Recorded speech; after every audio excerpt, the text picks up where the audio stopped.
Have you ever noticed this strange pattern? The more you explain yourself, the less people seem to respect you. You clarify your intentions, you justify your decisions, you try to sound reasonable, calm, mature. And somehow, instead of earning respect, you feel smaller every time you speak. This is not because you lack intelligence or confidence. It's because modern society has taught you a dangerous lie, that if you explain yourself well enough, people will understand, and then they will respect you. Stoic philosophy saw through this illusion long before our time. In real life, especially in professional environments, families, and relationships, respect doesn't come from how well you defend yourself. It comes from how firmly you stand.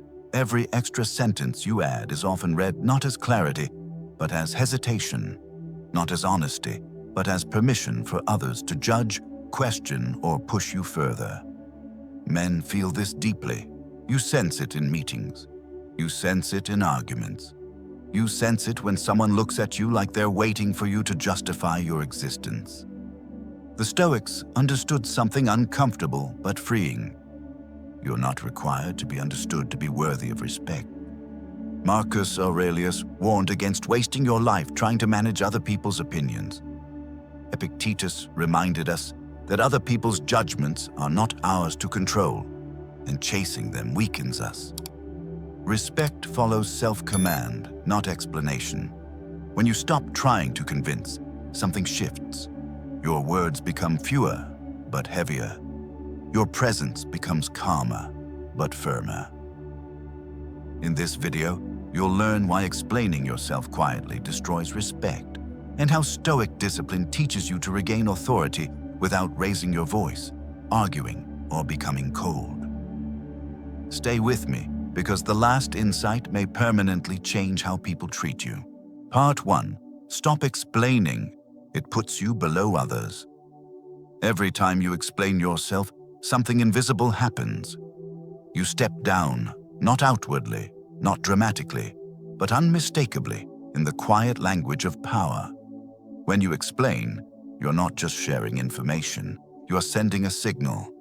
And the signal is this: you have the authority to evaluate me. You may believe you are being reasonable or respectful, but socially, explanation places you in a defensive position. It frames the other person as someone who must be convinced, satisfied, or reassured. And the moment you defend yourself, you are no longer standing on equal ground. In every hierarchy, workplace, family, relationships, the person who explains is subtly positioning themselves as the one who needs approval, the one who speaks longer, the one who justifies, the one who feels pressure to be understood. Meanwhile, the listener gains leverage without saying a word. This is why explanation weakens respect, because respect is not granted to those who argue their value. It is granted to those who assume it. Look closely at how power operates in everyday life. A manager announces a decision and pauses. No apology. No over-context.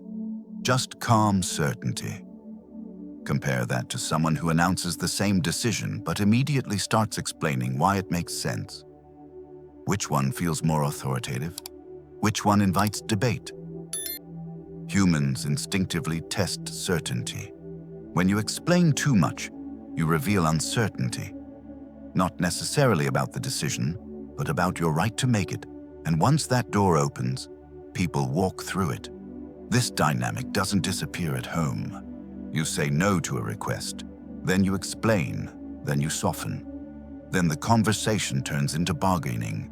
What began as a boundary becomes a discussion, and discussions, when rooted in the need for validation, erode respect faster than silence ever could. The Stoics understood this deeply. Marcus Aurelius reminded himself daily that other people's judgments were none of his business, not because he was indifferent, but because he knew where his responsibility ended. His task was to act with reason and integrity. What others thought of those actions was outside his control. Modern life pressures men to do the opposite. You are encouraged to justify yourself, to clarify endlessly, to prove you are fair, rational, and harmless. But in doing so, you unconsciously surrender the very thing you seek: respect. There is a sharp line between stating and explaining. Stating is grounded. Explaining is reactive. Stating says, "This is what I've decided." Explaining says, "Please see why my decision deserves acceptance." One comes from inner authority. The other comes from fear of rejection. Stoic discipline teaches restraint, not because words are dangerous, but because unnecessary words betray insecurity. The calmer and more centered a person is, the fewer words they need. Not because they lack empathy, but because they are not trying to manage perceptions. Power does not chase understanding. It allows misunderstanding. It survives disapproval. It stands without witnesses. This does not mean becoming cold or dismissive. Stoicism is not arrogance. It is self-command, the ability to act without needing applause, to speak without pleading, to stop talking before you give away your position. Here is the practical Stoic shift. When you feel the urge to explain, pause. Notice the tension in your chest. Ask yourself honestly, am I sharing clarity, or am I seeking permission? If it's permission, stop. Replace the explanation with a short, clear statement. Then let the silence stand. Silence after certainty is powerful. It forces others to confront their expectations. It reveals who respects you and who only respected your compliance. Some people will push harder. Others will withdraw. Both reactions are information, and both confirm the same truth. The moment you argue for your worth, you lose it. Part 2. People test who they can push. Whether you like it or not, people are always testing you. Not in obvious ways, not aggressively, but constantly, through small moments that seem insignificant. A sarcastic comment, a dismissive joke, a loaded question disguised as curiosity. These are not random behaviors. They are probes. Human beings instinctively test boundaries to learn where they stand in the social order. And the results of those tests determine how you are treated going forward. The rule is simple and uncomfortable. People push where they feel resistance is weak. When you explain yourself too much, you reveal exactly that. You don't just share reasons. You signal flexibility where firmness is required. The other person may not consciously think, "I can dominate this man," but their nervous system registers something just as powerful. He will move if I apply pressure. That is how respect quietly disappears. You see this clearly with people who use sarcasm. They throw a comment meant to belittle, then watch your reaction. If you laugh nervously, explain yourself, or try to clarify your intentions, they learn something valuable. They learn you are uncomfortable holding tension, and once that lesson is learned, the behavior escalates. The same pattern shows up with people who constantly ask, "Why? Why did you do that? Why didn't you choose the other option? Why are you so serious about this?" On the surface, it looks like curiosity, but often it's a test, a way to see whether your decisions are solid or whether they can be pulled apart piece by piece. When you respond with long explanations, you invite the test to continue. Stoicism offers a radically different response. Not argument, not justification, but calm refusal. A Stoic does not meet pressure with emotion. He meets it with stillness, and stillness is unsettling to people who rely on control. When you stop explaining, you remove the leverage they were counting on. Marcus Aurelius wrote about maintaining inner citadels, spaces within yourself that cannot be invaded by others. In modern terms, that means learning to tolerate discomfort without surrendering your position. Silence is not passive, it is active restraint. This is why silence paired with consistency creates respect. Anyone can argue once. Anyone can set a boundary once. But few can hold it without defending it. Consistency is what convinces others that your boundaries are real.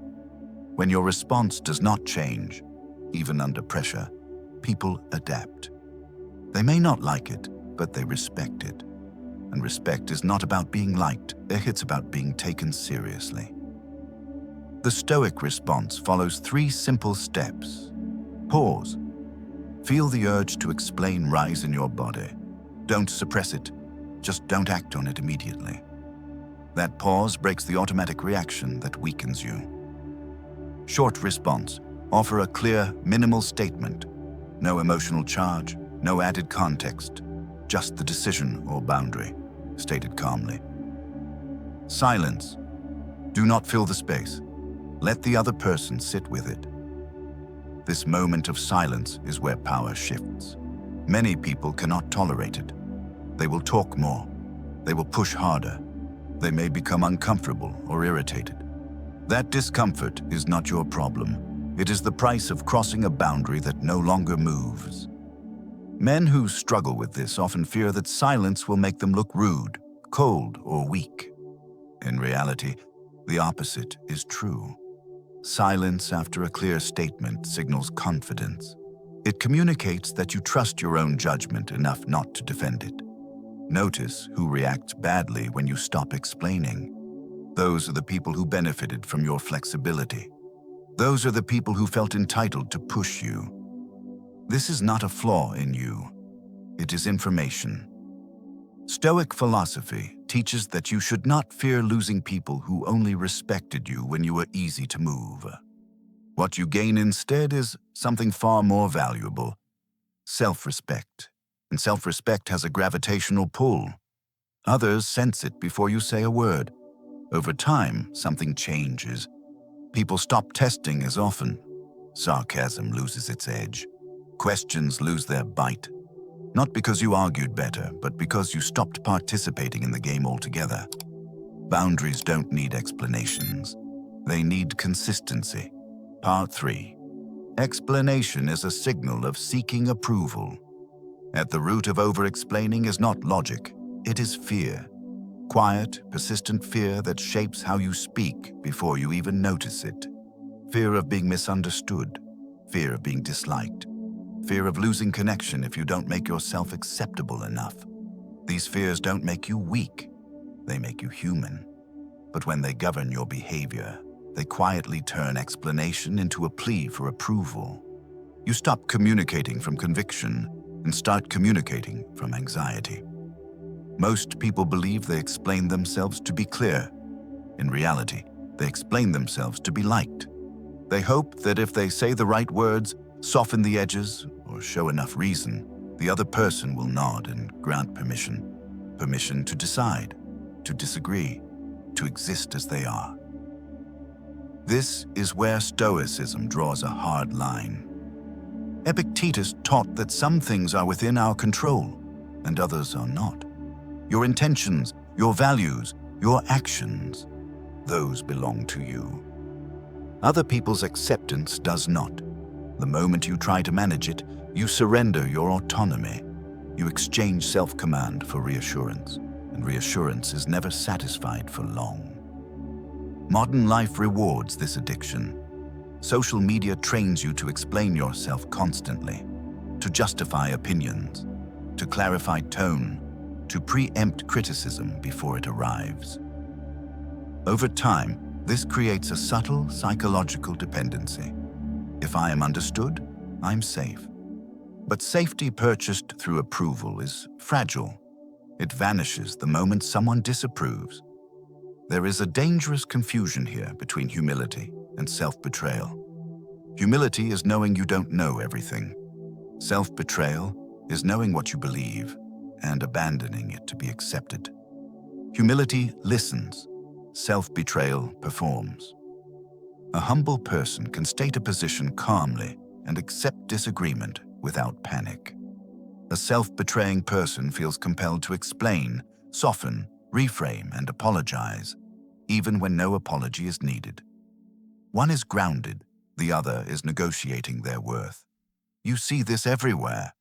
In meetings, a man proposes an idea, then rushes to explain why it's reasonable before anyone objects. In relationships, someone sets a boundary, then dismantles it with explanations until the boundary no longer exists.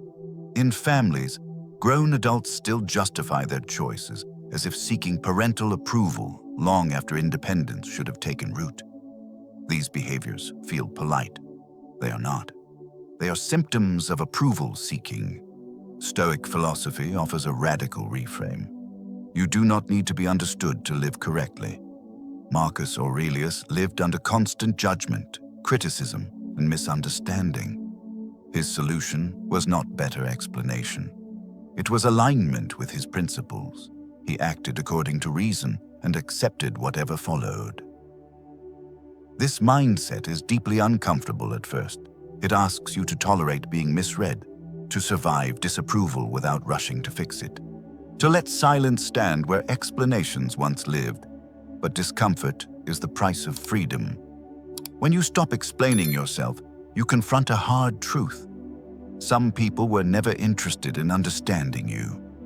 They were interested in controlling how you showed up. Explanation gave them leverage. Without it, they feel exposed. This is why approval is addictive. It soothes anxiety quickly. It reduces tension in the moment. But it trains you to abandon yourself repeatedly. Self-respect works differently. It does not promise immediate relief. It offers something more durable: internal coherence. The calm that comes from knowing you did not betray your own judgment to be accepted. Stoicism does not ask you to be careless with others' feelings. It asks you to stop making those feelings the compass of your life. You can be respectful without being submissive. You can be kind without being explainable. The shift is subtle but powerful. Instead of asking, "How do I make them understand?" you ask, "Am I acting in accordance with my values?" That question recenters authority where it belongs, inside you.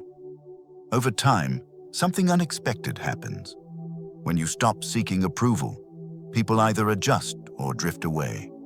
And the ones who adjust do so not because they were convinced, but because they sensed something solid beneath your words. Approval is addictive. Self-respect is freedom. Part 4. Explaining feeds. Manipulators. Manipulators thrive on one thing above all else: your need to explain yourself, not because they care about your reasons, but because every explanation gives them material to work with. They don't attack you directly. They wear you down, slowly, patiently, through guilt, confusion, and emotional fatigue. And over time, they train you to doubt your own judgment. When you explain, a manipulator listens for weaknesses, not meaning.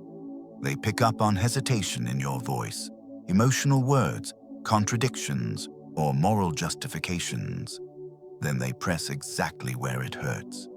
A simple decision turns into a moral interrogation. A boundary becomes a psychological trap. Guilt is their first tool. You're being selfish. I would never do that to you. After everything I've done, this is how you treat me? If you explain, you validate the premise that you owe them something. You step into their emotional courtroom and start defending yourself against charges that were never legitimate to begin with. Confusion is the second tool. They twist your words. They reframe your intentions. They ask endless why questions that go nowhere. Each explanation creates another opening, another angle, another misunderstanding they can manufacture. Soon, you're no longer discussing your original decision. You're stuck clarifying details that don't matter, while your boundary quietly dissolves. Fatigue is the final weapon. They exhaust you until you give in, not because you're convinced, but because you're tired.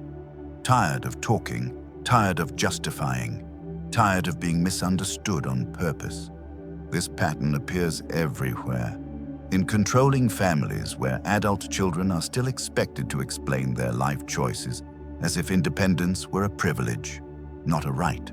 In toxic relationships where one partner must constantly justify boundaries while the other plays victim. In toxic workplaces where managers demand explanations not to understand, but to maintain control. The Stoics recognized this dynamic clearly. Seneca warned that much of human suffering comes not from events themselves, but from the stories we tell ourselves about them.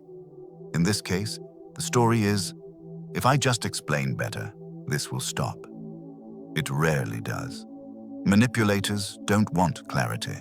They want access. There are clear signs you are being pulled into an explanation loop. You feel drained after conversations. You replay discussions in your head, wondering what you should have said differently. You feel pressure to sound reasonable rather than to be firm. You leave interactions doubting decisions you were once confident about. These are not communication problems, they are boundary violations. Stoicism offers a disciplined counter, not confrontation, but withdrawal of fuel. No justification. You do not owe reasons for decisions aligned with your values. No debate. Debate assumes both sides have equal claim over your choices. They do not. No emotional disclosure. Emotion becomes leverage in the hands of someone who is not acting in good faith. This does not mean becoming cold or unkind. It means becoming selective.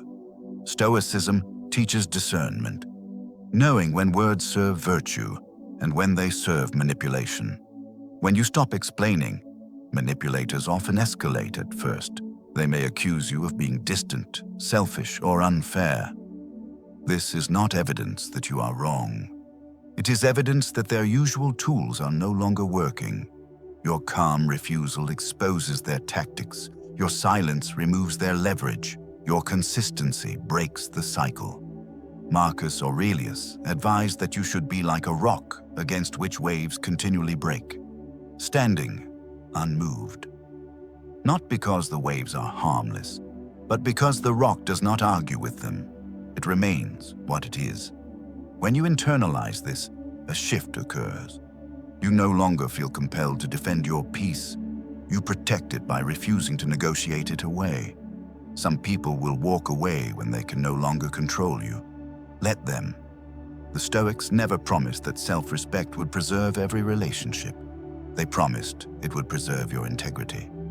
Your peace is not a negotiation table. Part 5. Silence filters who deserves access. When you stop explaining, something revealing happens. Not to you, but to the people around you. Silence acts like a filter. It doesn't argue. It doesn't accuse. It simply removes noise. And once the noise is gone, character becomes visible. When you no longer rush to justify yourself, two types of people emerge very clearly. Those who respect you adjust. They may not agree, but they accept your boundary. They stay present without demanding access. Others, however, react with discomfort, irritation, or pressure. These are the people who are never interested in understanding you. They were interested in managing you. This is a core Stoic principle. Character reveals itself under restraint.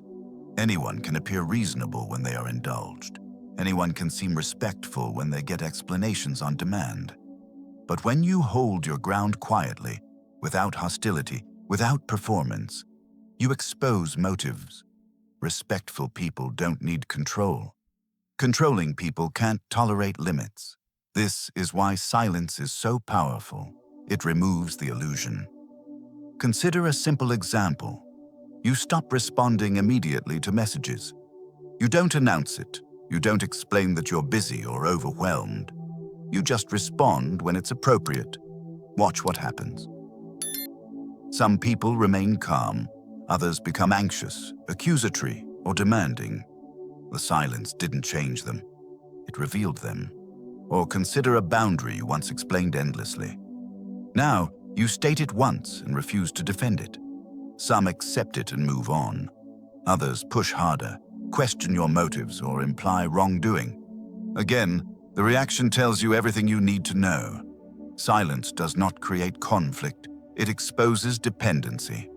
The Stoics understood restraint as a test, not of others, but of truth. If a relationship collapses when you stop over-explaining, it was built on access, not respect. And access without respect is a liability, not a bond. Many men fear this moment. They worry that silence will cost them relationships, opportunities, or approval. What it actually costs is illusion. The illusion that everyone who stayed close deserved the same level of access to your inner world. Stoicism teaches hierarchy, not of people, but of access. Not everyone deserves your reasons. Not everyone deserves your emotional labor. Not everyone deserves a window into your thoughts. When you give that access freely, you dilute its value. Silence restores that value. This doesn't mean becoming withdrawn or detached from the world. It means becoming selective. You still communicate, you still connect, but you no longer overshare with those who have not earned trust through respect. There is a quiet confidence that forms when you stop explaining. You become less reactive, less anxious, less concerned with managing impressions. You speak when it matters and remain still when it doesn't. Over time, people feel this shift. Some lean in with more respect. Others step away when they realize they can no longer extract reassurance or control. Both outcomes are victories. To internalize this, practice a simple Stoic exercise for 7 days. For 1 week, do not explain your decisions unless clarity is genuinely required.